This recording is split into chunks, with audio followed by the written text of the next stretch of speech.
Hello again and welcome back to another session of Commerce class with me Suman Rathore. Students, in our previous videos on formation of a company, we came across the term Memorandum of Association and Article of Association. So in our today's video, we will understand what is Memorandum of Association. Now, Memorandum of Association is a very important document for the incorporation of a company. It is the principal document which defines the objects and powers of the company and its relationship with the outside world. It is a public document and a copy of the same can be demanded by paying a nominal fee. Now, Memorandum of Association is very much important for the incorporation and registration of a company, which must be duly signed by at least 2 persons in case of private company and at least 7 persons in case of public company. Now, Memorandum of Association contains certain clauses which can be altered as per the procedure laid down in the Companies Act. Now, let's understand the clauses of Memorandum of Association one by one.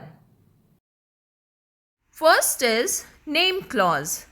This clause contains the name of the company. And company, being a legal entity, must have a name for its own identification. And the name should not be identical or similar to the name of an existing company.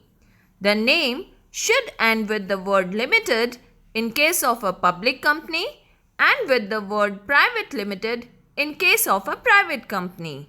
However, the central government may disallow a company from using these words if the company has been formed for the promotion of art, science, culture, charity, religion, etc. The name of the company must be prominently printed or affixed on the outside of the premises wherein its business is carried on, and the name must be engraved on the common seal and the official papers of the company. Next is Situation Clause.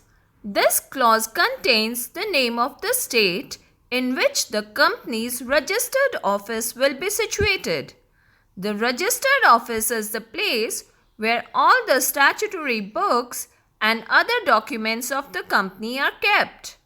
All the notices, circulars, and other correspondence are sent by the registrar to the registered office. This clause also determines the jurisdiction of the court for the company. Next is Object Clause. This is the most important clause of the Memorandum of Association, as it contains the main objects for which the company is formed and the other objects which the company may pursue during its course of action. The objects must not contain any purpose which is illegal, immoral, or opposed to the public policy.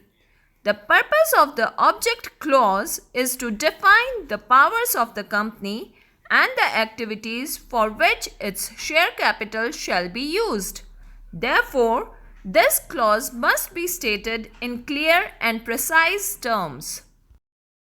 Next is Liability Clause. This clause states that the liability of the members of the company is limited.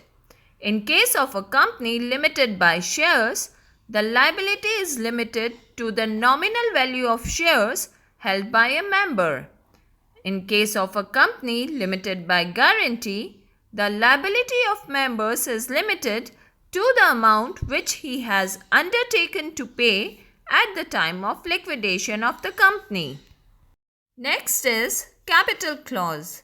This clause specifies the amount of share capital with which the company is registered and the number of shares of each kind and the face value of each share. The capital with which a company is registered is called registered capital, authorized capital, or nominal capital. A company can issue only that number of shares which are authorized by its memorandum. Point to be noted here is that A private or public company not intended to be listed in a stock exchange may have any face value, but a public company intended to be listed must have the face value as has been prescribed by the law. And the last is association or subscription clause. This clause is basically a declaration by the persons that they are desirous of forming a company and states the name of each member and the number of shares against their names. The declaration must be signed by at least 2 persons in case of a private company and at least 7 persons in case of a public company. So now we can say that Memorandum of Association is the charter of the company as it defines the objects, powers and limitations of the company. And anyone who is dealing with the company is supposed to have read the Memorandum of Association to know about its permitted range of activities. That's all for today. Thanks for staying in tune and don't forget to like and subscribe my channel. Thank you and goodbye for now.